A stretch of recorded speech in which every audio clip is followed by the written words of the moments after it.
warahmatullahi wabarakatuh. Tabipun. Ya pun. Halo sahabat Rumah Sakit Mitra Husada, bertemu lagi dalam acara Health Talk yang disiarkan secara live melalui Instagram, YouTube, dan Facebook Rumah Sakit Mitra Husada. Bersama saya Dr. Feva akan menemani sahabat Rumah Sakit Mitra Husada selama 1 jam ke depan untuk mengenal lebih dekat tentang salah satu layanan baru yang ada di Rumah Sakit Mitra Husada, yaitu layanan terapi wicara. Tapi pada siang hari ini saya nggak sendirian, saya ditemani oleh 2 narasumber yang sangat luar biasa yang memancarkan aura positifnya nih ya. Siapa lagi kalau bukan Dr. Bastianus Alfian Juatmaja, spesialis kedokteran fisik rehabilitasi medik, dan Dr. Usi Mudapati, spesialis anak. Halo dokter, apa kabar dok? Baik. Terima kasih ya dok telah menyempatkan waktu di sela kesibukan yang sangat padat pastinya ya untuk menemani saya dan teman-teman sahabat Rumah Sakit Mitra Husada untuk live hari ini. Gimana dok? Baik kabarnya dok? Baik. Alhamdulillah, semoga selalu sehat terus ya dok ya, supaya bisa menemani kita selalu. Oke dokter, nanti saya akan mengajukan beberapa pertanyaan yang mungkin bisa dijawab secara bergantian ya. Dan untuk sahabat Rumah Sakit Mitra Husada yang mungkin memiliki pertanyaan seputar layanan terapi wicara, bisa langsung komen di kolom komentar. Nanti akan saya bacakan dan langsung dijawab oleh Dr. Bastian dan Dr. Usi. Kalau gitu kita langsung aja ke pertanyaan pertama nih dok, untuk Dr. Bastian terlebih dahulu ya dok ya. Dok, apakah yang dimaksud dengan terapi wicara? Baik, terima kasih Dr. Feva. Ya, jadi terapi wicara ya, ini bukan salah satu layanan kita yang terbaru ya di Rumah Sakit Mitra Husada. Jadi terapi wicara itu sendiri adalah salah satu jenis terapi di mana yang kita peruntukkan untuk kelainan-kelainan berkomunikasi. Jadi komunikasi itu bisa saja kelainan dari bicaranya, bisa saja juga kelainan dari bahasanya seperti itu, atau kelainan bahkan bukan cuma bahasa maupun komunikasinya, tapi kelainan daripada vokalisasinya alias kelainan daripada suaranya, mungkin seperti itu ya, misalnya suaranya parau atau mungkin suaranya kok ini kecil ya, anak saya kok nggak bisa keras ya suaranya, seperti itu. Kemudian selain itu juga tidak hanya berfokus pada komunikasi, jadi berfokus pada bahasa seperti itu, dan juga berbicara secara luas itu juga dapat salah satu pilihan terapi seperti terapi dalam sulit menelan. Itu juga bisa salah satu pilihan kita untuk menterapi, untuk mengobati pasien tersebut agar fungsi menelan pasien tersebut bisa kembali seperti semula. Oke, berarti memang ada terapi yang dikhususkan untuk gangguan komunikasi, bicara dan vokal ya dok ya, dan juga ada gangguan menelan ya dok. Kalau untuk anak-anak sendiri nih dok, kira-kira kondisi apa sih dok yang perlu membutuhkan terapi wicara ini? Baik, ya kondisinya mungkin yang kita semua mungkin, atau mungkin yang ibu-ibu mungkin yang sudah pengalaman ya, mungkin yang punya mungkin ponakannya, anaknya seperti itu, yang khawatir misalnya, waduh kok pada usia misalnya pada usia 1-2 tahun kok anak saya belum bisa bicara papa, mama seperti itu, atau bahkan cuman saja, atau bahkan tidak keluar suara sama sekali. Ya mungkin pada saat usia 6 bulan, 3 bulan mungkin belum bisa bla bla bla bla bla seperti itu, atau belum bisa ya minimal ya meniru atau seperti belum bisa. Nah, bisa dikonsultasikan terutama ke dokter spesialis terlebih dahulu yang juga mendalami masalah seperti itu, ataupun ke saya seperti itu sebagai dokter rehabilitasi medik. Kita saling berkolaborasi seperti itu untuk ya tentunya screening ya, atau ya deteksi dini istilahnya seperti itu. Deteksi dini semakin cepat kita ketahui ya semakin cepat nanti juga untuk penanganan. Berarti memang terapi wicara ini bisa digunakan untuk anak-anak yang mengalami speech delay. Betul, ya. Betul, terapi wicara seperti itu. Mungkin kita akan lebih spesifik nih ke Dr. Usi Mudapati, spesialis anak dok ya. Speech delay sendiri itu apa dok pengertiannya, dan kira-kira bisa nggak nih ibu-ibu di rumah, bunda-bunda di rumah ini untuk men-screening anaknya, kira-kira ini anak saya speech delay atau enggak deh, kayaknya normal aja deh, itu gimana dok? Oke, speech delay itu yang jelas adalah suatu keterlambatan kemampuan berbicara dari anak gitu ya. Untuk dari setiap anak itu kita punya standar, jadi di usia tertentu itu sudah ada harus kemampuan minimal yang dimiliki oleh semua orang anak, baik itu dari sisi personal sosial, bahasa, motorik halus maupun motorik kasar. Nah, itu keempat item ini harus terpenuhi, jadi sesuai dengan usianya. Tapi yang harus diingat juga adalah kemampuan ini itu juga bergantung dari usia kelahiran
kelainan organik terlebih dahulu ya Iya, dok ya, betul. baru nanti Iya. kita bisa asesmen lebih lanjut gitu. Iya. Yang menarik nih dok, tadi dokter Usi telah menyebutkan tes Denver gitu ya. Mungkin ibu-ibu yang ada di rumah nih ya mungkin juga belum tahu nih, dok apa sih dok tes Denver itu dan bagaimana dok tata cara untuk dapat mendapatkan pelayanan tes Denver itu Iya, gitu ya. tes Denver itu salah satu alat screening yang dilakukan oleh dokter anak untuk menilai kemampuan perkembangan si anak gitu. Jadi itu bisa dilakukan dari sampai dengan usia 6 tahun. Itu akan kita lihat sesuai dengan usia dia, kemampuannya gitu. Tadi yang saya juga sebutkan bahwa apabila anak ini akan misalnya riwayatnya lahirnya prematur, kita akan hitung juga, kita koreksi dulu usianya. Jadi benar-benar pada saat kita periksa, lakukan pemeriksaan tes Denver itu adalah sesuai pada saat usianya. Kita lakukan pemeriksaan, kita evaluasi dari keempat aspek tadi, personal, sosial, bahasa, makan halus, dan otak kasarnya. Jadi kita akan bisa lihat di mana delay-nya, di mana juga keterlambatannya itu di sebelah mana. Nanti kita juga bisa memberikan advice atau saran bahwa misalnya kita dapatkan dia keterlambatan bicara, speech delay. Selain daripada dia harus dilakukan terapi bicara, dokter Bas nanti terakhirnya kita kan juga bisa memberikan advice bahwa di rumah itu kita juga harus bisa memberikan input ke anaknya gitu, untuk misalnya yang paling gampang ketika kita mengajari anak bicara gitu, yang masih banyak terjadi adalah misalnya kita mengajari seseorang anak untuk bicara, adik itu kucing ya, itu yang masih banyak terjadi itu adalah bukan menyebut kucing tapi itu meong, itu pus, itu menjadi salah satu hal yang juga bisa input membuat keterlambatan seperti itu. Terus kemudian bicaranya masih, kalau zaman sekarang kan mungkin ingin ini ya dok, bisa dua bahasa ya, ya bilingual, itu bukan suatu hal yang salah, tapi lebih baik ajari dulu bahasa ibunya. Ketika anak sudah bisa, baru kita ajari bahasa yang lain sehingga kita nggak bingung. Kenyataannya dengan maraknya gadget, banyak sekali acara anak-anak yang dengan bahasa asing, anak-anak nonton tapi orang tuanya tuh nggak tahu yang ditonton itu bahasanya artinya apa. Nah itu nanti anak-anak juga jadi bingung. Jadi mungkin anak-anak tidak ada kelainan organiknya, tapi hanya murni keterlambatan bicaranya juga bisa karena kurang stimulasi atau stimulasi yang berlebihan. Kalau untuk ini dok, overstimulasi gitu malah menimbulkan keterlambatan bicara atau menimbulkan gangguan yang lain tuh dok? Overstimulasi nih gitu. Overstimulasi itu mungkin contohnya bisa kalau dua bahasa ya, gitu. Itu juga bisa menimbulkan keterlambatan karena jadi bingung anak. Itu tadi makanya satu bahasa dulu apa yang digunakan di rumah gitu. Dok di rumah pakai bahasa daerah misalnya, silakan nggak masalah, tapi ketika anak itu sudah mulai bisa dengan bahasa daerah, dengan bahasa yang digunakan ibunya sehari-hari, karena kan anak pasti akan bonding dengan ibunya. Ketika itu sudah bisa bicara, komunikasinya bagus, kalau mau diajari bahasa yang lain silakan aja gitu, nggak ada masalah. Atau kalau misalnya saya mau anak saya langsung bilingual nih dong, selama orang tuanya memang berkomunikasinya bisa menggunakan bahasa itu nggak masalah. Maksudnya kalau mau menggunakan bahasa asing, pastikan juga orang tua fluently dalam menggunakan bahasa itu ya. Jadi jangan campur-campur ketika ada bahasa Indonesia, bahasa daerah dengan bahasa asing dicampur. Nah itu juga bisa menimbulkan anak jadi bingung, terus kemudian malah kemampuannya jadi terlambat gitu. Berarti kita sebagai orang tua nih dok, kita harus pandai ya menilai anak kita ini sebenarnya sudah bisa penuhnya mengerti bahasa ibu atau belum gitu ya dok ya. Ketika memang sudah, baru kita bisa menambahkan bahasa yang lainnya dok ya. Jangan sampai anak belum siap tapi kita sudah menambahkan 1-3 bahasa untuk anaknya gitu ya. Balik lagi nih ke dokter Bastian ya dok ya. Kira-kira dok, untuk terapi wicara nih, umur berapa sih dok kira-kira yang dapat menghasilkan output yang baik untuk perkembangan anak apabila memang anak itu telah dinyatakan speech delay gitu ya, tanpa kelainan organik nih dok gitu. Baik, terima kasih. Ya, jadi apabila sudah nyala speech delay berarti kan sudah ada keterlambatan dalam suatu bicara. Nah, biasanya itu tadi itu seperti screening tadi itu sudah dinyatakan, misalnya dari Denver, misalnya seperti itu sudah dia fail atau dia gagal terutama pada domain atau daerah bahasa, itu sudah kita bisa tentukan dia sebagai speech delay. Itulah saatnya untuk dilakukan suatu intervensi atau terapi bicara. Apabila dia stimulasi atau bahkan yang tadi stimulasi yang kurang tepat, di situ yang kita juga harus masuk di sana. Mumpung ini masih belum terlalu jauh terjadinya suatu keterlambatan itu. Di mana prinsipnya adalah kita apabila terjadi keterlambatan, kita harus kejar keterlambatan itu. Misalnya saja, wah ini masih belum bisa bilang mama papa, misalnya kayak gitu. Padahal dia usianya sudah 2 tahun atau masih ya setahun lah, misalnya kayak gitu. Masih belum bisa kayak gitu, atau belum bisa bilang a b b b b, belum bisa seperti itu. Nah di situ kita lihat dulu, mungkin apakah dia di rumahnya ternyata ya tadi tuh maaf mungkin yang sekarang gadget seperti itu ya, dia bisanya ABC bukan ABC kayak gitu. Nah jadi tapi di orang tua mungkin ABC seperti itu, ini A, ini B, ini C, tapi dia ngelihatnya di gadget ABC, dia juga akan bingung, ini mana sih A, apa sih E, mana sih B, seperti itu. Dia juga akan kebingungan seperti itu, karena itulah yang disebabkan apabila sama seperti itu. Ini adalah kucing, tapi ini adalah meong. Ini meong loh, bukan kucing. Mereka anak kecil itu pikirannya simpel, kayak gitu. A ya A, B ya B, ya udah berarti tidak ada lagi. Maksudnya kucing ya kucing, kucing ini meong berbeda seperti itu. Nah jadi itu yang kadang-kadang anak itu suka bingung. Nah di sini kita yang perlu meluruskan agar tidak terlalu jauh. Makanya sedini mungkin begitu kita ada speech delay umur setahun, umur 7 bulan, ya sudah itu langsung kita bisa mulai untuk terapinya. Kita kejar, ya semakin dini semakin enak untuk kita ngejarnya, dipercepat. Berarti ketika orang tua telah mengetahui, oh ini red flag, ini anak saya ini tuh semakin cepat dibawa ke ahlinya, itu akan semakin menghasilkan hasil yang baik ya dok ya, untuk terapinya gitu ya dok ya. Nah menarik juga nih, karena sekarang itu kita tidak bisa dipungkir ya dok, bahwa kita ini hidup di era digitalisasi, di mana orang tua dari anak-anak sampai dengan lansia itu tidak bisa jauh dari gadget gitu ya. Nah kalau aku minta pendapat dari Dr. Bastian dan Dr. Rusi nih ya, sebenarnya boleh nggak sih dok anak-anak itu diberikan gadget? Karena saya sebagai orang tua ya dok ya, pribadi juga ini anak saya semakin lincah kok semenjak saya tontonin tontonan A gitu kan. Tapi ada di lain sisi juga ada yang mengatakan jurnal itu bahwa tidak boleh dikasih gadget sebelum umur 2 tahun. Nah itu gimana tanggapan dari Dr. Bastian dulu deh? Baik, terima kasih. Ya jadi kalau gadget sebelum umur 2 tahun, jadi sebenarnya tuh sebelum anak itu memegang suatu bahasa yang dia pahami, intinya sebaiknya sih gadget itu tidak diberikan terlebih dahulu. Kenapa? Akhirnya apabila anak itu sudah terpapar oleh gadget, misalnya dia suka nyanyian, kita kan sibuk kayak gitu, gampangnya kasih aja gadget. Gadget itu menarik, tapi itu adalah komunikasi satu arah. Jadi komunikasi itu kita intinya ada yang namanya berbahasa, ada namanya berbicara, ada namanya satu arah, 2 arah, kayak seperti kita ini 3 arah. Jadi ada lebih dari satu. Jadi kita ngomong tapi kita bisa memperhatikan lingkungan. Tapi kalau dengan gadget dia hanya satu arah saja, dan hanya gadgetnya saja memberikan input seperti itu. Sedangkan dia tidak akan sadar dengan lingkungannya. Wah iya, dia antang, dia tenang seperti itu. Tapi nanti dia akan menyerap apa itu yang diberikan oleh gadget. Nanti apa yang kita tanyakan mungkin saja dia ngerti, tapi dia akan berbicara sesuai dengan bahasa gadget. Misalnya dia tontonannya apa, misalnya yang sekarang Cocomelon atau kayak gitu ya. Apa itu mohon ke farm ya, dia akan berbicara tapi berbicaranya dengan menyanyi. Nanti disitulah letak yang akan lebih sulit nanti kita melepaskan, terutama apabila dia sudah lepas dari gadget, dia sudah komunikasi satu arah, dia nyaman dengan benda tersebut. Begitu dilepaskan dari benda tersebut, tidak hanya kemampuan komunikasinya, tapi kemampuan emosionalnya juga akan menjadi ikut di sana. Ini sudah satu paket nanti yang akan itulah tingkat kesulitannya menjadi bertambah. Misalnya mungkin sudah pernah mengalami sendiri ya, kalau anda kasih gadget dilepas, anaknya marah-marah, guling-guling sampai buang diri, seperti itu. Tantrum ya dok ya. Nah, dan kata lain tantrum seperti itu.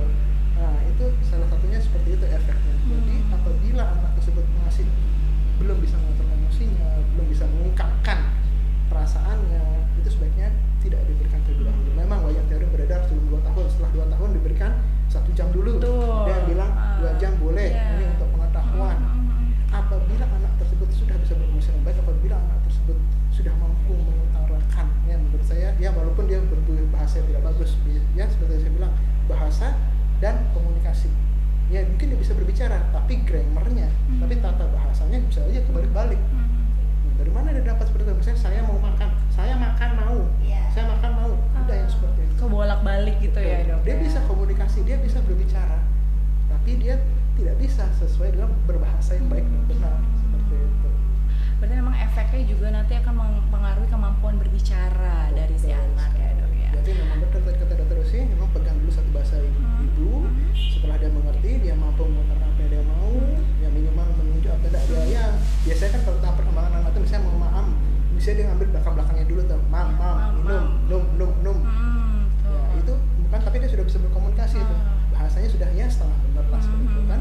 Nah tapi sudah ada itu bahasa ibunya. Nah tapi hati-hati dalam pemberian gadgetnya, benar-benar sangat strict. Kalau bisa tidak usah terlebih dahulu, sebaiknya tidak usah terlebih dahulu sampai di mana hal itu benar-benar mengerti atau terpaksa misalnya memasuki usia sekolah.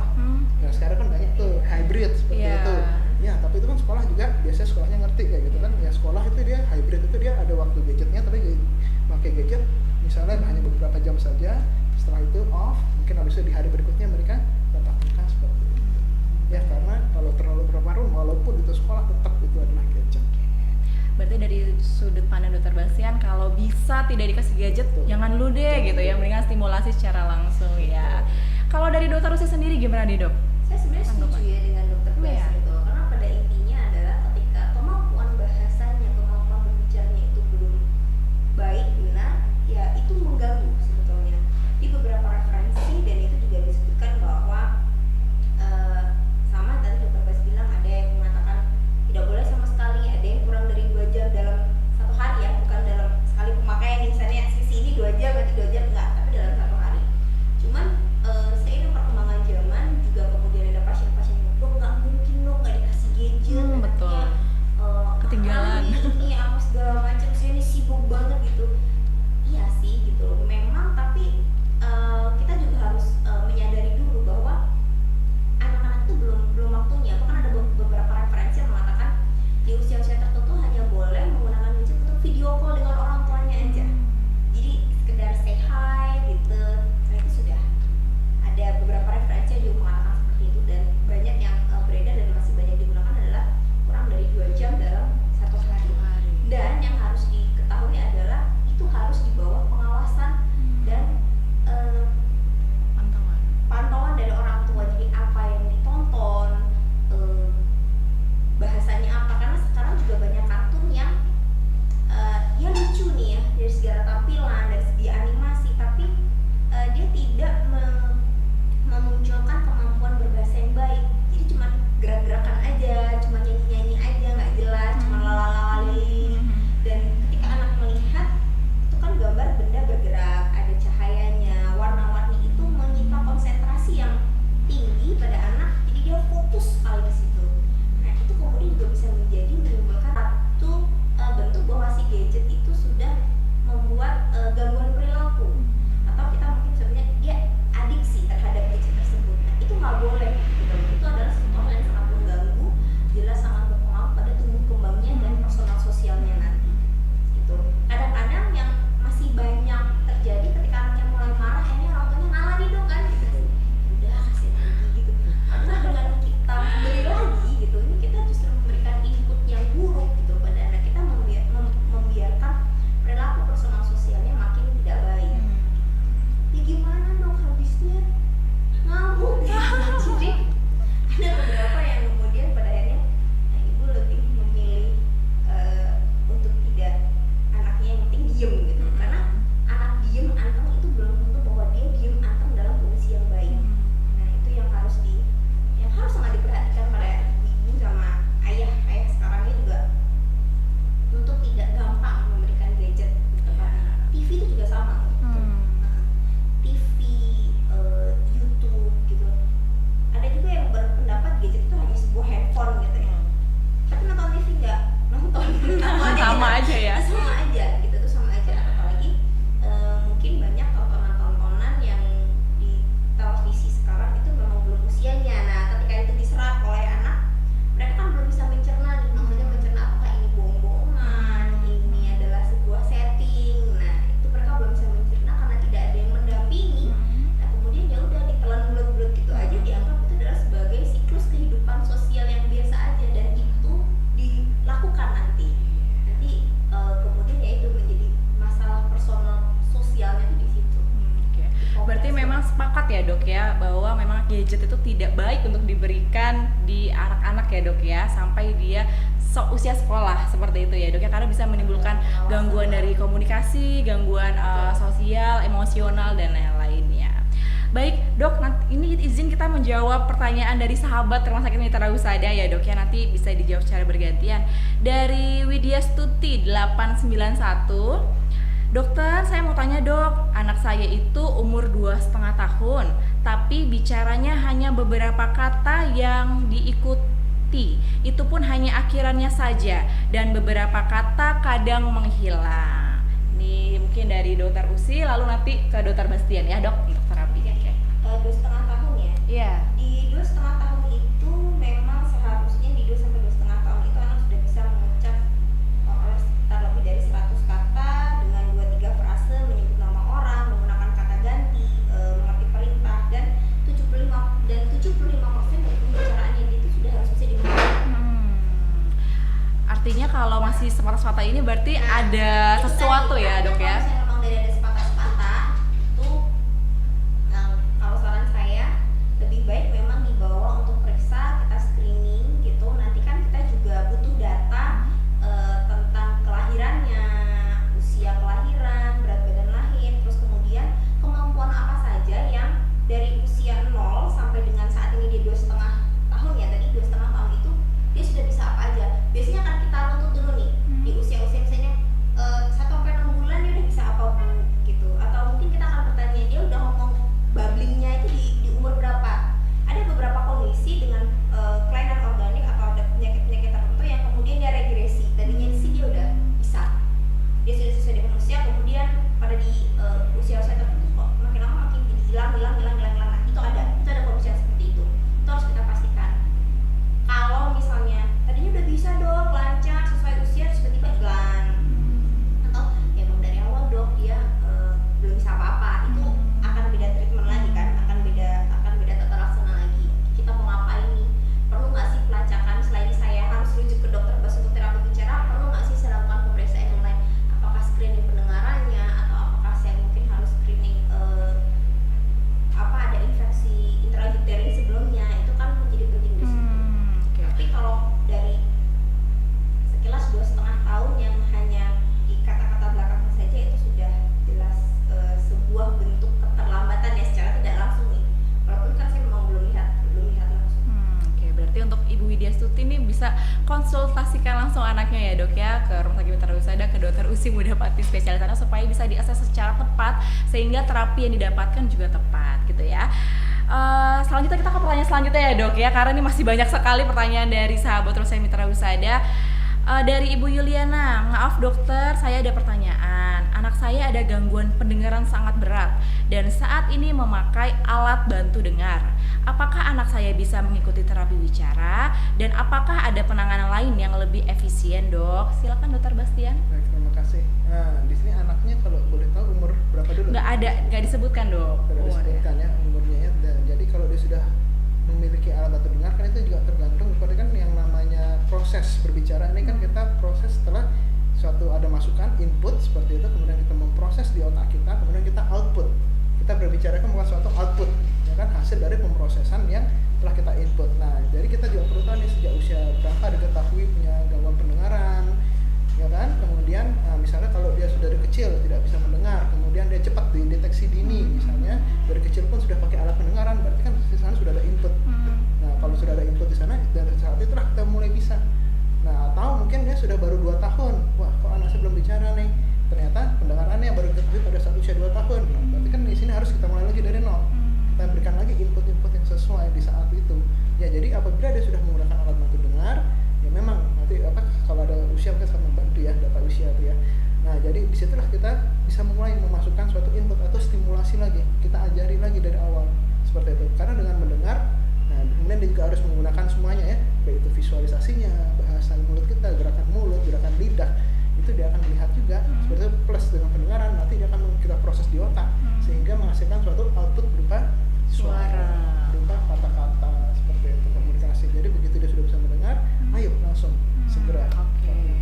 Ya berarti untuk Ibu Yuliana langsung aja tuh, karena sudah menggunakan alat bantu dengar dok, berarti sudah bisa dilakukan terapi wicara ya dok ya. Oke, ada pertanyaan berikutnya nih dok dari Ima Suryaningsih 19. dokter, anak saya 2 tahun, belum ada kata-kata bermakna namun sudah bisa bernyanyi dok. Nah itu gimana tuh dok? Ini mungkin siapa yang mau jawab duluan nih? Gimana? Dokter Usi atau dokter Bastian? Dokter Usi boleh ya dok? Ya tadi kan yang dokter Bos juga sudah ceritakan sebelumnya kan, dia bisa nyanyi tapi kan belum bisa ngomong. Ini juga yang tadi bicara stimulasi selama ini tuh juga kemudian menjadi penting ya gitu, karena banyak juga beberapa pengalaman yang ketika di tarik garis ke belakang bagaimana cara stimulasi di rumah itu banyak sekali yang tadi saya bilang juga, kayak itu kucing tuh ngajarinnya meong, itu apa namanya mobil bem. Nah seperti itu tuh yang kemudian menjadi membuat anak rancu, kemampuannya tidak berkembang, terus dikasih lagi gadget, jadi dia sebenarnya menyanyinya itu bukan dia tahu bahwa itu lagu yang punya arti, hanya niruin aja gitu loh. Jadi nyanyi misalnya balon kode 5, ya udah balon kode 5, tanpa mungkin si anak tuh nggak tahu balon itu seperti apa, ada 5 itu seperti apa, 5 itu kayak apa. Nah itu yang harus kita tarik garis ke belakang dulu nih, kontrol aja yuk ketemu kita di sini nih gitu. Nanti kita evaluasi nih, sebelumnya ibu ajarinnya gimana, apakah jangan, siapa tahu anak ini memang full day-nya adalah dia dengan menonton. Iya. Berarti memang termasuk juga tidak baik-baik saja ya dok ya, karena jelas. ya karena hanya bisa bernyanyi tapi tidak bisa mengucapkan kata yang bermakna. Apalagi nanti kemudian kalau kita kampanye, bagaimana jika anak ini menginginkan sesuatu, itu penting. Apakah dia menunjuk, menarik, ngamuk. Nah itu juga menjadi, karena di usia yang seharusnya mulai bisa komunikasi, tadi kan sudah disebutkan bahwa di usia 2,5 tahun itu 75% kata-katanya sudah harus bisa dimengerti oleh orang lain, kalimatnya sudah harus bisa dimengerti oleh orang lain gitu.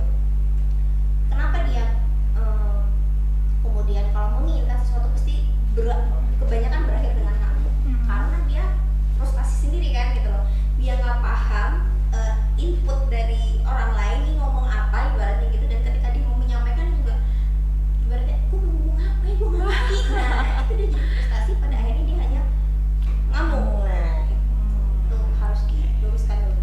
Gimana dong?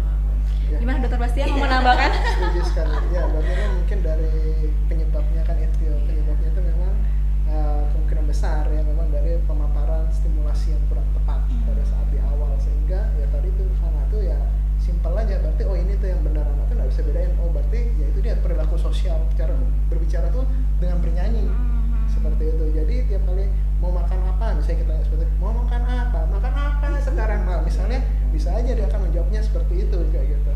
Tergantung nanti dari input mana, proses mana yang dia tangkap pertama kali. Anak tuh kan great imitator, gitu, dia punya ingatan fotografis istilahnya kan, gitu, apa yang dia lihat langsung ditangkap, langsung dicerna menurut pengertian mereka sendiri seperti itu. Jadi kalau stimulusnya sudah salah, itu yang perlu kita luruskan pelan-pelan seperti itu. Jadi ya ditata ulang lagi. Kenapa? Karena engram istilahnya, kita bilang engram itu seperti pola perilaku yang terbentuk.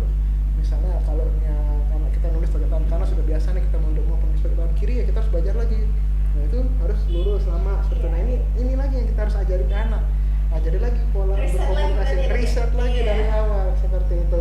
Oh ternyata, nah sama seperti tadi kita latih dulu, kalau mau bilang ini apa ini bilang, saya mau ambil pensil misalnya seperti itu, dia akan nunjuk atau gimana, betul itu kata dokter Usi, kalau dia ingin sesuatu gimana cara mengungkapkannya.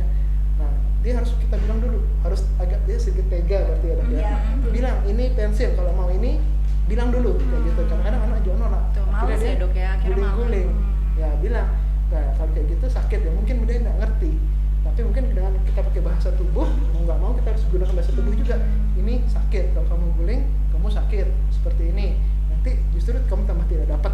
Nah, nanti dari situ akan mulai belajar sedikit demi sedikit. Jadi memang kalau dalam terapi bicara, kita juga pasti akan menterapi sedikit banyak perilaku daripada anak itu, pasti. Kenapa? Karena itu saling berhubungan, tidak bisa dilepaskan. Oke. Berarti memang harus dilakukan terapi perilaku atau okupasi ya dok ya, baru nanti lanjut ke terapi bicara gitu ya.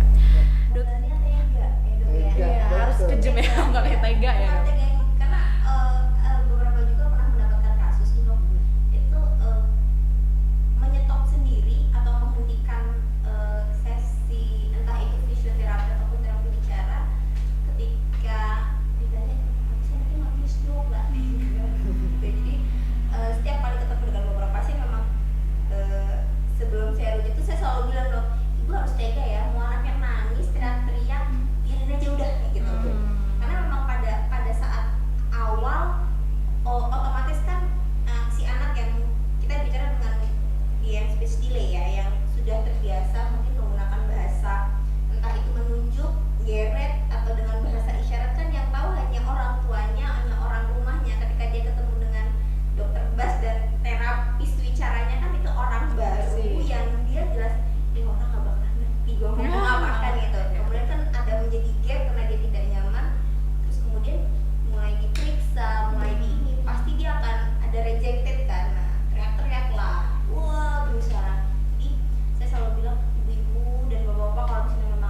kuncinya harus tega nih ibu-ibu di rumah ya kalau anaknya mau berkembang dengan baik ya dok ya. Tega dalam artian positif. Iya, tega untuk kebaikan anak. Iya, benar. Ya. Agar kedepannya tidak tidak terbawa sampai ke dewasa. Tidak terus ulang lagi tuh.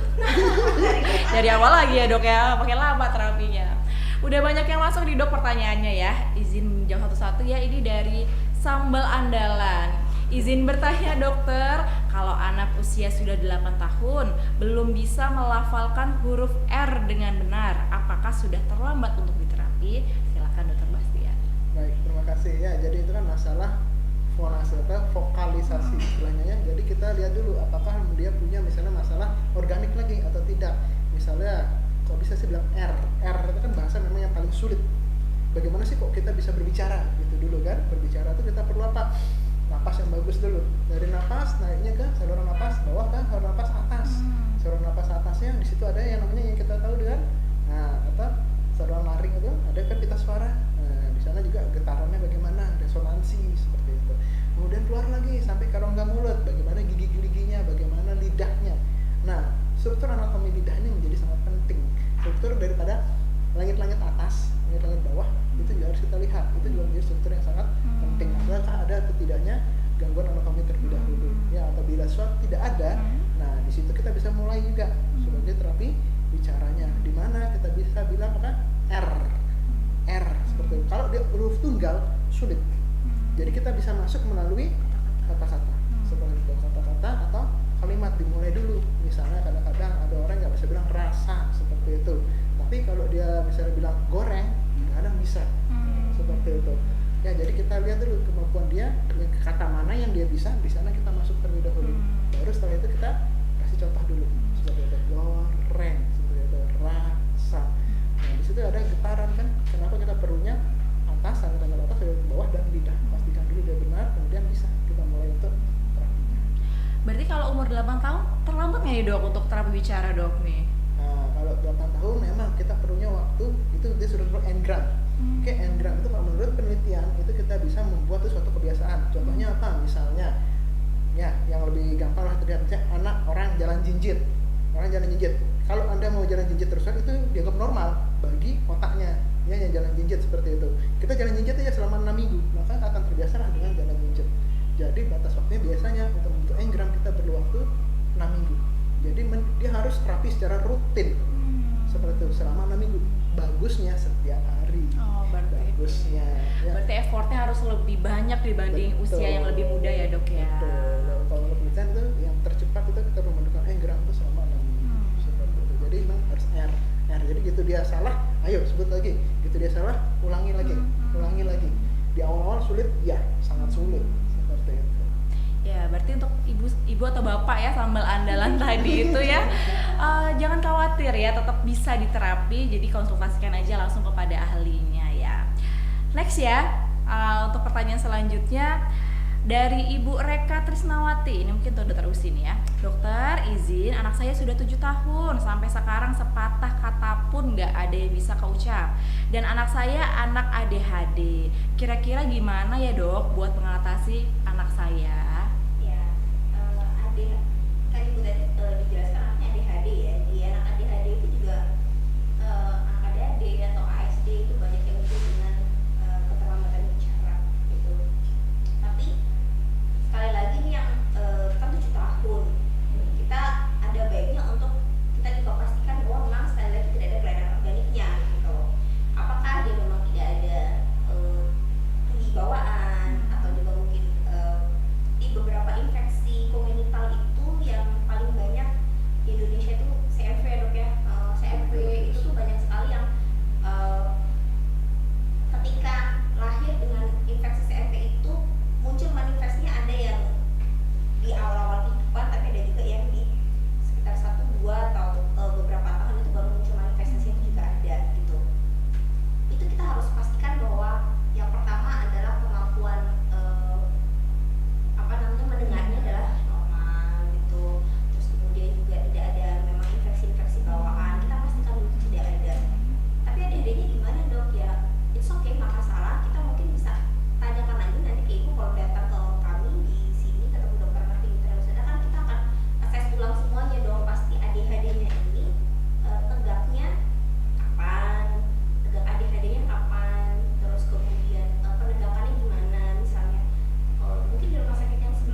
atensinya tuh berkurang ya, atau dia tidak bisa tahan lama lah kalau kita lihat berkonsentrasi terhadap sesuatu hal. Nah jadi di sini memang terapi bicara kita tuh emang harus atraktif juga dalam menghadapi anak ini. Misalnya dia kan kita ajari ini, dia mungkin fokusnya cuma bisa 5 menit saja tahannya kayak gitu, dia mau 5 menit. Nah setelah itu oke, kita ajak dia main. Nah jadi sambil bermain pun dia akan belajar. Jadi jangan bukan monoton ya, ini belajar nih baca kayak gitu, ini namanya A, ini B, ini C, ini D, kemudian kamu baca apa kata-kata ini di bawah. Ya mungkin itu dibuat menjadi lebih atraktif. Ayo kita main kayak gitu. Ini namanya bunga, oh enak kan, ini bunga ini harum ya kayak gini warnanya, wah warnanya ini pink kayak gitu. Nah itu bukan suatu input buat dia. Nah dia tertarik, kita cari tahu dulu ketertarikan dia di mana. Nah ya, attention deficit hyperactive disorder, dia juga hyperaktif. Kita ikutin, maksudnya ya, kalau misalnya kita langsung dari A kita bawa langsung ke Z kan nggak mungkin, pasti ada pemberontakan di sana, pasti ada perlawanan.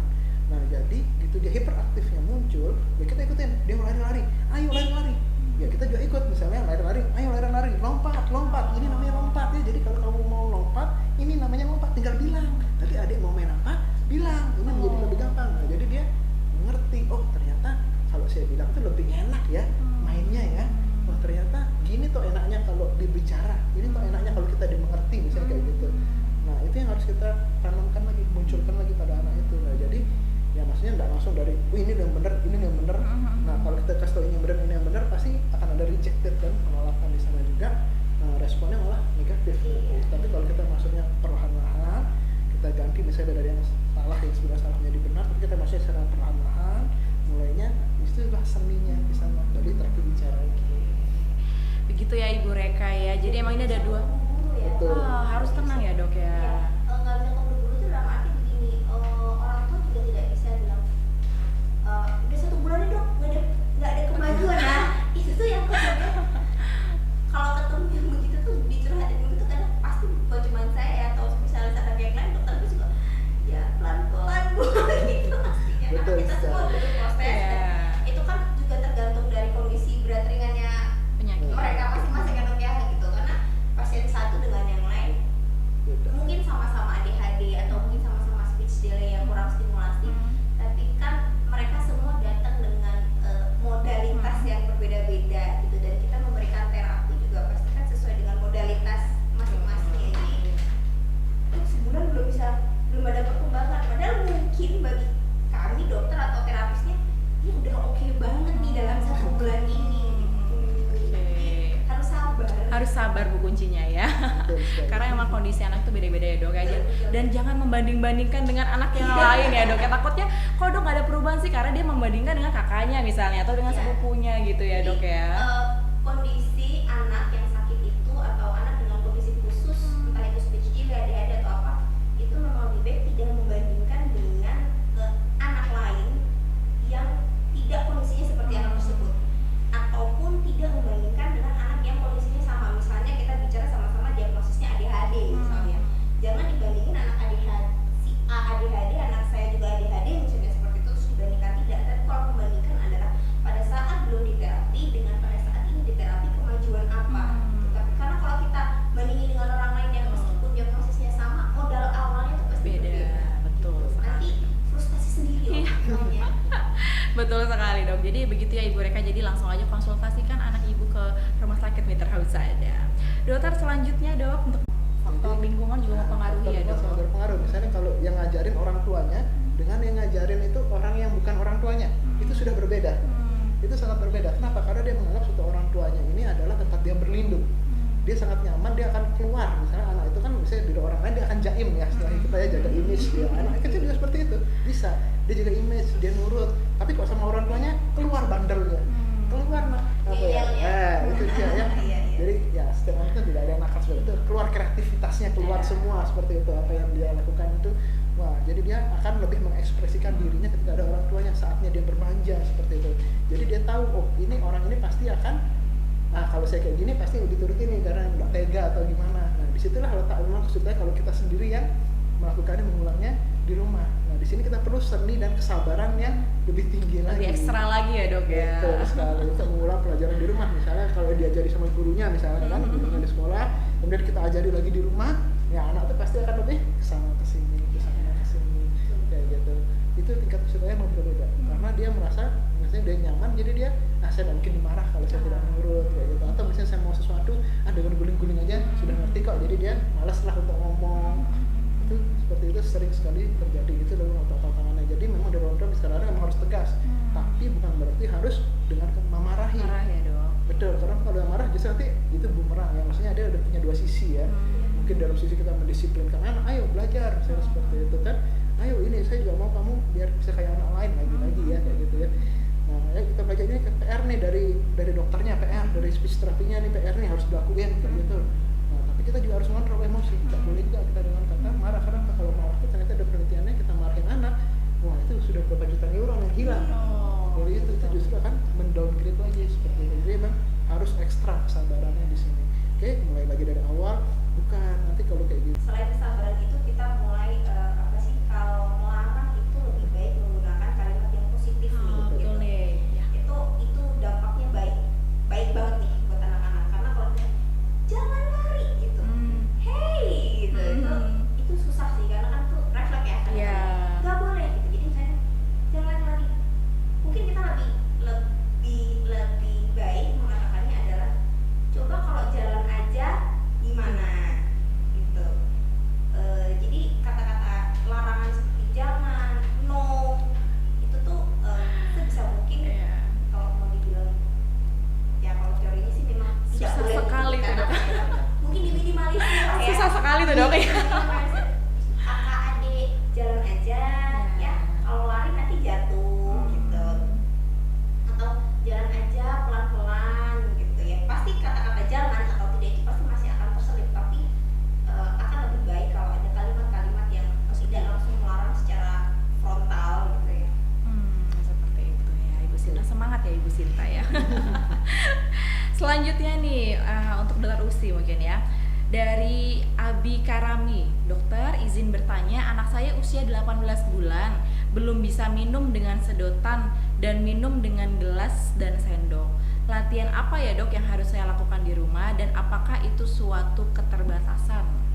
Ya, lagi-lagi harus ditarik ke belakang dulu nih, riwayat kelahirannya bagaimana, riwayat kelahirannya itu prematur atau tidak. Kalau 18 bulan ternyata dia dengan prematur, berarti kita harus koreksi usia dulu, koreksi usia. Terus kemudian juga pada saat lahir dia dengan kondisi seperti apa, spontan atau mungkin SC dengan kondisi seperti apa, adakah riwayat asfiksia atau riwayat-riwayat yang lain. Terus kemudian pada saat riwayat 0 sampai 18 bulan bagaimana kemampuannya dia menetek, bagaimana kemampuannya dia menelan, dia sering tersedak atau tidak, itu penting nih gitu. Dan lagi yang menjadi sulit adalah kita nggak bisa menentukan hanya dengan cerita yang pertanyaan ini kan pasti hanya sepotong ya dok. Iya. Jadi kita mungkin hanya bisa menjawab secara garis besar gitu. Tapi kalau misalnya memang ternyata pada riwayat ke belakangnya dia prematur, anggap misalnya seperti itu, berarti memang ada usia koreksi. Kita sesuaikan lagi nih usia koreksinya ini, apakah memang jangan-jangan kemampuan sekarang ini sesuai dengan usia koreksinya, bisa jadi. Atau ternyata kalau dia lahirnya cukup bulan, berarti apakah ada sesuatu atau pada saat lahir siapa tahu mungkin juga ada kelainan-kelainan yang lain seperti kelainan laring atau saluran nafas dan pencernaan yang lain, apakah memang ada juga sehingga kondisi-kondisi itu menyebabkan dia sulit hidup, sulit menahan, itu ada ya seperti itu. Berarti emang lagi-lagi kita harus melihat riwayatnya lalu disingkirkan kembali dok, apakah ada kelainan organik atau enggak. Iya. Seperti itu ya dok ya. Mau menambahkan dok? Ya jadi yang seperti itu biasanya berhubungan dengan rongga mulut. Iya, Ya betul. kalau dalam istilah dokter itu oro itu oral, mulut, motor itu gerakan. Jadi kita butuh yang oromotor, sensori, stimulasi. Jadi kita menstimulasi sensorinya di terutama di daerah rongga mulutnya, ya sekitarnya, baik itu bibir itu. Nah kita juga perlu tadi tanyakan, misalnya pada orang tua yang bersih, misalnya seperti itu, anaknya kan ada saatnya anak makan kotor kayak gitu kan, wah itu kececeran di sininya semua, itu jangan langsung dibersihkan. Kenapa? Karena itu juga stimulasi untuk ini orang motor daripada anak, jangan langsung dibersihkan kayak gitu. Itu stimulasi. Nah begitu dia sudah selesai makan semua, baru kita bersihkan. Itu ada gunanya seperti itu. Kemudian juga misalnya perlu misalnya kayak tadi kan kita perlu stimulasi daripada orang motor itu bisa menggunakan sikat gigi. Sikat gigi itu dari harus ke misalnya sikat lidahnya juga, sikat lidah yang harus lembut, gigi giginya juga. Jangan lupa pipi dalam itu juga harus distimulasi pupil dalam sini, luar, sering-sering lakukan ketukan, sentuhan-sentuhan ke muka anak. Itu semua merupakan stimulasi yang bisa dilakukan kayak gitu. Kemudian ada lagi yang menarik, yaitu dia tidak bisa menyedot. Oke, nggak apa-apa, kita lakukan di matanya anak itu. Misalnya kita punya mainan kan, ya udah kita tiup. Karena apa? Karena dia akan menguatkan daripada otot-otot di rongga mulut juga. Ya sudah, dia tidak bisa nyerot, oke, kita lihat bisa niup nggak dia. Kalau bisa niup itu modal juga. Dia nggak bisa niup juga ternyata, kita kasih mainan yang kayak tahun baru bisa panjang pendek yang kita menarik, nah itu juga Trompet. nah seperti itu. Atau whistle, kalau apa seperti peluit juga bisa. Tapi kalau peluit itu kurang menarik ya bagi anak ya. Yang seperti tahun baru itu Iya, menarik oke. seperti itu bisa. Atau Berarti- bahkan sekarang banyak mainan kan yang kayak ditaruh bola, tiup, terbang. Itu juga udah menstimulasi semua daerah yang mulutnya, sekitar mulutnya seperti itu. Begitu ya Bapak Abi, semoga membantu ya. Ternyata emang banyak mainan-mainan kecil yang ternyata bermanfaat ya Dok ya untuk melatih oromotoriknya ya. Oke, selanjutnya nih Dok, ada pertanyaan dari Dwi Erni 23. Dokter, untuk diagnosa disleksia, apakah bisa diterapi wicara Dok? Nah, silakan Dokter Bastia. Baik, ya, ini masih pertanyaannya. Jadi disleksia, jadi kadang-kadang yang namanya disleksia di situ salah. Ya, leksia itu mungkin pengertiannya dia salah. Misalnya kayak kita bilang saya makan, mungkin tapi penangkapannya berbeda kayak gitu. Misalnya jadi pergi dia misalnya seperti itu. Nah, kalau yang kayak itu memang kita akan latihan dulu, bisa di terapi bicara, kita latihan dulu konsep berbahasanya. Jadi konsepnya dulu kita ajarin dulu, bentuk dulu dasarnya ini yang benar-benar harus dirombak lagi seperti itu. Ya, jadi yang kamu maksud itu apa, yang dia maksud A, tapi ini sebenarnya yang kamu bilang itu adalah B. Kayak gitu. Nah, ini yang harus kita masuk lagi dari awal. Memang ya seperti ini agak sedikit memakan waktu yang cukup lama. Tapi walaupun itu kalau dibilang sulit, ya tapi itu tetap ada peluang, tetap ada probability, tetap ada kemungkinan anak ini menjadi lebih baik seperti itu. Seperti yang tadi Dr. Lucy bilang, ya kita akan meminimalkan seperti minimal dia mampu untuk berkomunikasi. Ya tidak mungkin ada suatu anak disleksia, ya mungkin sudah pernah dengar ya kalau penemu kita bom atom terhebat kita Albert Einstein itu disleksia juga ternyata. Itu juga menjadi orang yang sangat cerdas seperti itu. Ya, jadi kadang-kadang itu makanya kita bilang itu gift atau pemberi mungkin Hadiah ya, Dok, ya. Nah, dia seperti itu. Tapi itu memang Bapak bisa diterapi, jawabannya bisa, tapi ya itu harus kita mulai dan menunjukkan ekstra kesabaran dan waktunya memang tidak sebentar. Tapi akan kita bentuk lagi untuk konsep berbahasa kita tata ulang lagi sehingga akan menjadi pola pikirnya pun akan menjadi tertata lagi. Artinya tetap bisa diterapi wicara dan tetap ada peluang untuk menjadi lebih baik ya Dok ya, outputnya ya Dok ya. Banyak sekali nih yang masuk pertanyaannya, sampai bingung Dok, bagus-bagus semua pertanyaannya Dok ya.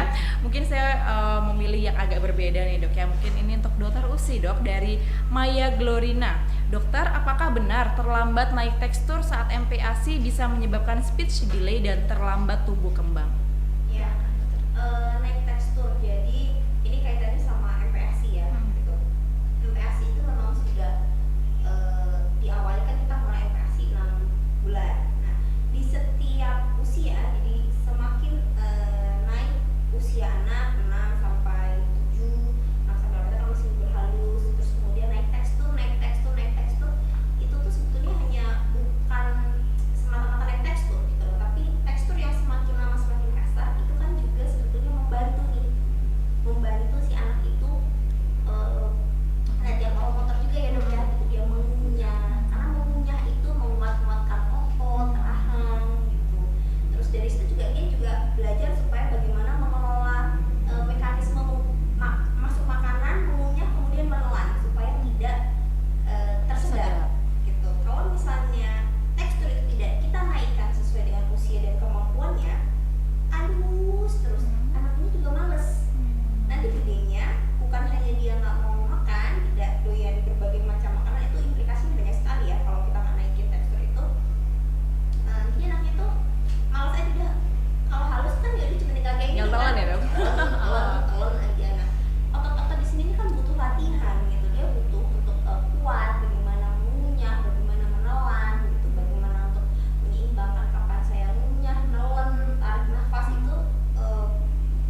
yang tegas ya dok ya untuk melatih kemampuan anak dan tumbuh kembang juga.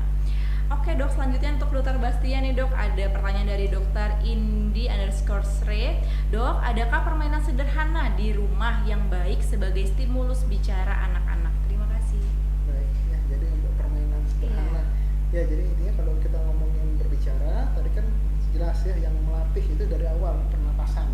Ya pernapasan, paru-parunya, kemudian latihan ke atas bagaimana resonansi daripada atau getaran daripada pipa suaranya. Kemudian getaran itu kan ada dua kan, ada kekuatan getaran untuk kerasnya suara atau untuk endurance atau daya tahan daripada suara. Ini saya bisa ngomong kayak gini dengan daya tahan yang cukup lama, ini kan berarti endurance, resonansinya kan terus bekerja seperti itu. Nah jadi kemudian sampai ke rongga mulut, jadi sampai rongga mulutnya cuap-cuap, kalau bisa sampai lidahnya yang gerak semua, kemudian gigi ikut bergerak, pipi, otot pipi ikut bergerak. Nah inilah contoh-contoh mainannya. Terus apa dong seperti itu? Contohnya itu tadi tuh peluit bisa, kemudian yang menyenangkan lah atau apa namanya yang kayak kincir angin dulu, kipas angin kita tiup. Itu kan juga bisa kayak gitu. Atau gampang aja air ditiup, tapi jangan terlalu tinggi, jangan terlalu rendah. Nah di sini akan melatih emosi, kontrol dan koordinasi. Ya jadi yang tengah-tengah selama mungkin bisa kita lomba, ayo lomba-lomba kayak gitu kan. Nih nggak boleh terlalu tinggi, nggak boleh terlalu rendah, tengah-tengah ya, lama-lamaan yuk sama mama, lama-lama sama papa kayak gitu dulu kayak gitu. Itu bisa. Atau ada bola, di situ ada kayak gol-golnya, tiup bolanya, masukin sampai ke sana. Seperti itu cara contohnya salah satunya. Tapi tentunya harus dibuat semenarik mungkin. Iya, supaya anak itu tertarik ya dok ya, nggak monoton ya. Balon tiup. Balon bisa. Oh, bubble Ya, bisa. Oh, tiup. Bisa sih juga. Bisa. Tiup balon juga tuh bisa ya dok, balon biasa itu dok, Bisa. tiup balon itu juga. Cuma kalau belum bisa kadang-kadang dia suka ngembang kesedot lagi. Kadang-kadang anak itu nggak suka kayak gitu. Oh iya.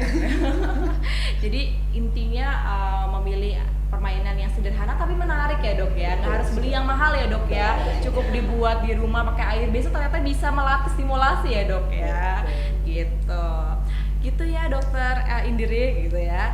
Nah selanjutnya ada pertanyaan nih dari Mbak Reka lagi nih, dokter sedikit cerita nih dok, kata dia. Anak saya punya penyakit bawaan yaitu jantung bocor. Setelah itu sampai sekarang si anak belum bisa bicara. Lalu saya disuruh cek darah lengkap, hasilnya tuli total dok. Nah mungkin tanggapan dari dokter Usi terlebih dahulu dok. Oke, berarti kalau dari total cek darahnya mungkin kita juga harus cek atau mungkin dikonsultasikan lagi karena itu kan nanti masih ada yang mesti dikoreksi dengan alat bantu dengar atau tidak. Jadi tergantung dari kelainannya gitu.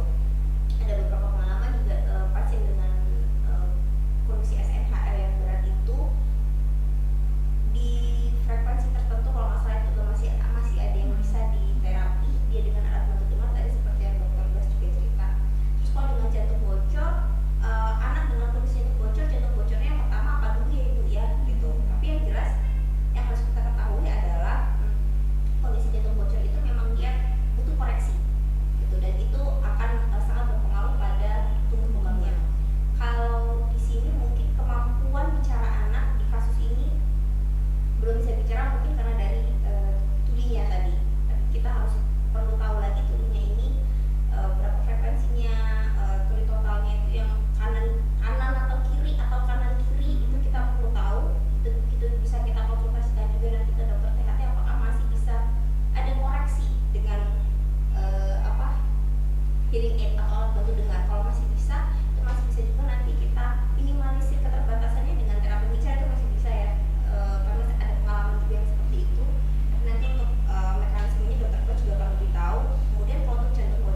metabolisme lagi kan. Metabolisme kenapa? Yang namanya otak anak otomatis dia perlu bertumbuh, berkembang.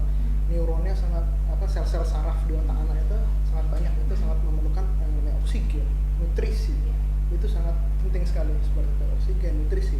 Itulah hal yang sangat-sangat perlu untuk anak itu untuk bertumbuh dan berkembang seperti itu, terutama bagian otak.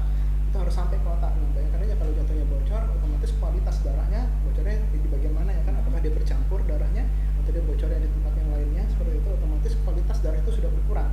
Metabolisme dari otak berkurang seperti itu. Nah, itu yang akan menghambat tumbuh kembang dari anak itu sendiri. Kemudian sama seperti tadi prinsipnya adalah input, proses, output. Inputnya ini tidak ada kan, tadi dibilang total loss seperti itu. Apakah benar-benar loss atau benar memang di sana masih ada satu harapan, misalnya sekarang ada ketemu suatu frekuensi dia masih bisa mendengar. Nah, di situ nanti ada alat bantu mendengar, kita amplifier atau kita perbesar frekuensi tersebut agar anak tersebut dia benar masih bisa mendengar walaupun tidak 100% seperti itu.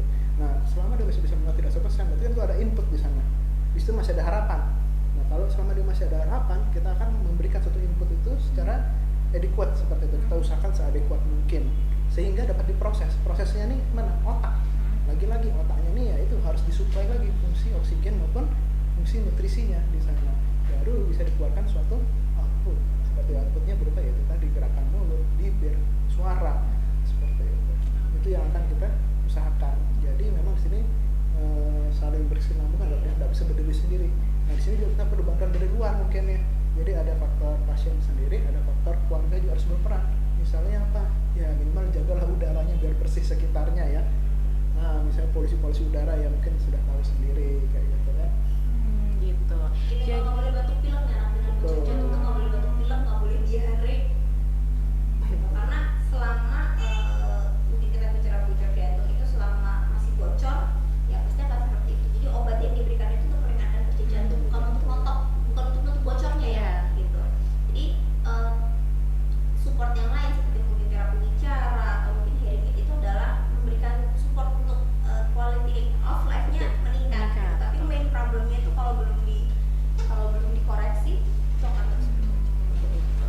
Jadi untuk Ibu Reka nih anaknya sepertinya masalahnya cukup kompleks ya. Jadi di sini kita menyediakan memang solusi untuk anaknya Ibu Reka dari spesialis jantung, spesialis rehate, spesialis anak sampai dengan spesialis rehabilitasi medik gitu ya.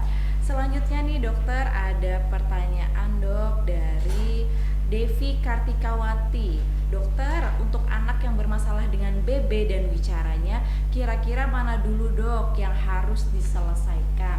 Apakah bisa bersamaan? Silakan dokter sih. Bisa. Jadi tapi kita juga melihat ya ketika datang ke dokter anak kan kita pasti assess dulu nih berat badannya, yang jelas itu apa dulu gitu. Tapi prinsipnya sebenarnya bisa seiring sejalan kok gitu loh. Karena menaikkan berat badan pada anak itu kan banyak faktor gitu, banyak faktor. Kita koreksi dulu apa yang dimakan, kita koreksi dulu bagaimana feeding rules, adakah penyakit penyerta. Kalau ada penyakit penyerta, apakah si keterlambatan bicara ini adalah bagian dari si penyakit yang mendasari atau tidak. Kalau dia dua hal yang berbeda, ini jelas banget bisa jalan bareng. Bahkan kalau misalnya si speech delay-nya ini juga akibat dari suatu penyakitnya pun itu masih tetap bisa seiring sejalan gitu loh. Karena kalau misalnya kita ini dulu diselesaikan, ini baru ini, itu malah tidak akan ada yang terkejar. Sedangkan anak itu kan butuh catch up ya. Dia butuh harus dengan segera dalam arti supaya tadi yang dokter bilang nggak makin ketinggalan jauh, nggak makin ke belakang gitu. Jadi mungkin kalau misalnya ada sesuatu hal yang harus lebih dulu kita redakan, ketika sudah memungkinkan langsung dikejar. Nah, jadi kondisinya seperti itu. Kita tetap lihat nih kalau ini sebuah keadaan yang bisa jalan bareng, ya why not jalan bareng, sangat mungkin. Nggak harus dulu satu selesai. Jadi bisa dilakukan secara komprehensif ya dok ya. Dan itu justru lebih baik ya gitu loh. Jadi ketika terapi bicara terus kemudian ada kegiatan tambahan nih buat anak, otomatis dia butuh energi, itu bisa jadi satu pemicu anak untuk kemudian makan lebih baik, apa segala macam itu baik. Jadi nggak harus baby dulu dong dinaikin, makin telat, Ketinggalan ya dok makin ya. ketinggalan itu makin jauh lagi, makin susah, makin lama. Jadi bareng-bareng dan di satu tempat kerjain aja. Iya. Silakan dokter.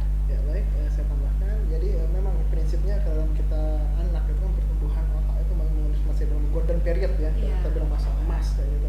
Nah jadi dalam masa emas ini memang ada 3 yang harus kita jaga dan ini harus berbarengan, tidak bisa sendiri-sendiri. Yang pertama itu tadi itu udaranya bersih, oksigen. Oke, kemudian 2 nutrisinya bagus, adanya nutrisi bahan untuk membangun ya, bahan untuk pembentukan sel saraf otak itu. Kemudian yang ketiga adalah latihan atau stimulasi.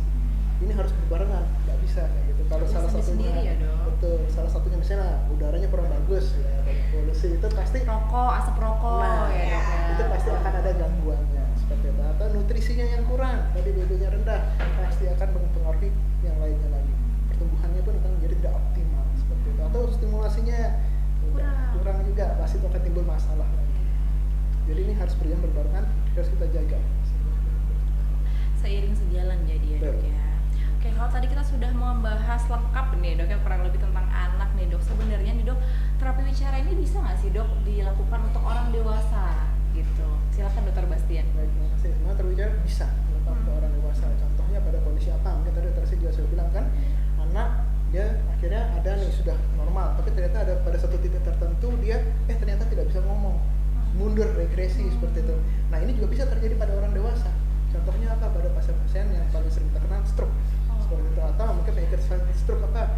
Infeksi otak misalnya, meningitis seperti itu juga bisa seperti itu. Atau misalnya apalagi ya ini sesuatu yang mengenai sistem saraf pusat yang mengatur pusat berbahasa kita ya. Pusat berbahasa kan ada pusat untuk menerima sensorik kayak gitu, itu kita terima, itu ada di area otak ya.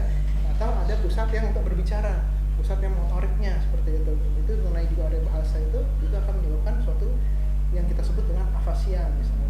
Nah itu, atau malah bisa bicara tapi suaranya mellow seperti itu. Atau mungkin yang lainnya nih ya, bukan stroke, bukan yang di otak tapi di pita suaranya. Misalnya dia parau, ternyata ada pita suaranya nggak jalan, misalnya habis kecelakaan atau yang nggak sengaja habis olahraga kehantem di area leher, nah, kena lumpuhan pita suara, itu juga bisa dilakukan di terapi bicara. Jadi gimana cara kita menstimulus, masalah ini kan intinya adalah input tadi, kita berikan stimulus ini akan diolah di otak kita, diproses di otak, kemudian di otak akan mengalirkan ke organ-organ bicara kita, apakah itu rongga mulut, apakah itu pita suara seperti itu. Nah ini yang akan kita olah. Nah, kalau zaman dulu mungkin dibilang itu nggak bisa diapa-apain, itu zaman dulu. Tapi kalau zaman sekarang ternyata ada namanya plastisitas jaringan seperti itu. Jadi itu ya, plastisitas apa? Kemampuan suatu sel untuk dapat dia berkembang menjadi 1 jadi 2, 2 jadi 4. Nah itu pada sel saraf terutama itu namanya brain plasticity, itu dia bisa terus umur berapapun itu tetap bisa seperti itu. Itulah kenapa kok otak itu semakin dipakai semakin bagus, karena dia semakin banyak. Nah itu kenapa kok banyak sih, walaupun misalnya nih itu sudah tua tapi masih pinter aja tuh kayak gitu, saya profesor sudah tua tapi pinter. Nah, kenapa? Karena itu tetap menggunakan. Sama misalnya kalau kita misalkan terjadi sesuatu pada otak kita, misalnya kayak stroke yang tidak kita inginkan ya, dengan kita berlatih itu masih ada chance, masih ada kesempatan untuk menjadi pulih kembali, menjadi lebih baik dari sebelumnya. Iya. Pas sekali nih sambil menjawab pertanyaan ya dok ya, dari Cireng Pedes ini kayaknya bikin lapar ya dok ya, nama-namanya ya dok ya. Cireng Pedes 11, dok izin bertanya, setelah operasi SNMT suara saya jadi serak sekali, sudah 2 bulan belum kembali seperti biasa, apakah perlu dok di terapi bicara? Oke, jadi itu kan single nodule thyroid Iya, dan struma. struma, iya. Oke, jadi apabila dia sudah habis ini kemudian dia serak, ya biasanya kan nanti akan dikaji tuh. Biasanya kan akan dilakukan FOL atau dilihat dulu ya seperti itu, bagian mananya, apakah kanan atau kirinya nih yang pita suaranya tidak bergerak, plika vokalis istilahnya kan. Nah, apabila ada terjadi suatu paresis itu memang bisa untuk kita lakukan terapi seperti itu. Ya, jadi kalau itu apabila terkenanya dia di perifer atau dia di tepi seperti itu tuh memang agak tumbuhnya tuh memang agak lama, seperti itu. Misalnya karena sarafnya sarafnya tuh terpotong, atau misalnya gara-gara tumornya gara-gara itu dia menjepit sarafnya sudah dalam waktu yang lama kan, sehingga aliran darah ke yang harusnya ke pita suara itu tidak berkembang dengan baik di sana. Akhirnya pita suaranya pun menjadi terpengaruh gara-gara terdesak dari si struma yang sebelumnya itu dulu atau tumor sebelumnya itu yang menyebabkan dia menjadi ya akhirnya gitu pas operasi, habis operasi baru terbuka kayak gitu kan, baru terasa ternyata dia tidak bisa bergerak ini si pita suara. Nah itu akan kita stimulasi. Seperti itu kita stimulasi, kita mulai lagi terapi bicaranya. Nah itu diharapkan nanti ya apabila koneksinya kayak tadi tuh ya, dari saraf otaknya sampai ke, dari kabelnya tuh sampai ke penggeraknya tuh kita terus stimulasi, walaupun geraknya kan dia masih kembang-kembang nanti lama-lama itu yang kita bangunkan kembali.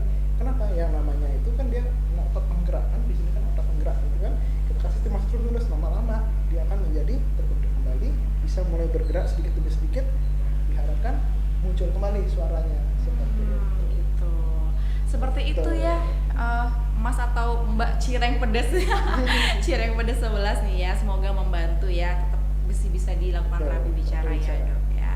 Dokter, sebenarnya masih banyak sekali pertanyaan, tapi berhubung tidak terasa Dok ya 1 jam udah berlangsung nih Dok ya. Nanti izin Dok yang belum dijawab nanti bisa dijawab secara pribadi melalui sosial media Rumah Sakit Mitra Husada ya Dok ya. Saya ucapkan terima kasih ya Dok atas waktunya yang telah menyempatkan bergabung bersama Rumah Sakit Mitra Husada. Dan untuk 3 pertanyaan terbaik nanti akan diumumkan di sosial media Rumah Sakit Mitra Husada. Dan sahabat Mitra Husada, jangan lupa untuk mengunjungi layanan terapi wicara, layanan baru yang ada di Rumah Sakit Mitra Husada dari hari Senin sampai dengan Sabtu jam 7 sampai jam 2 siang.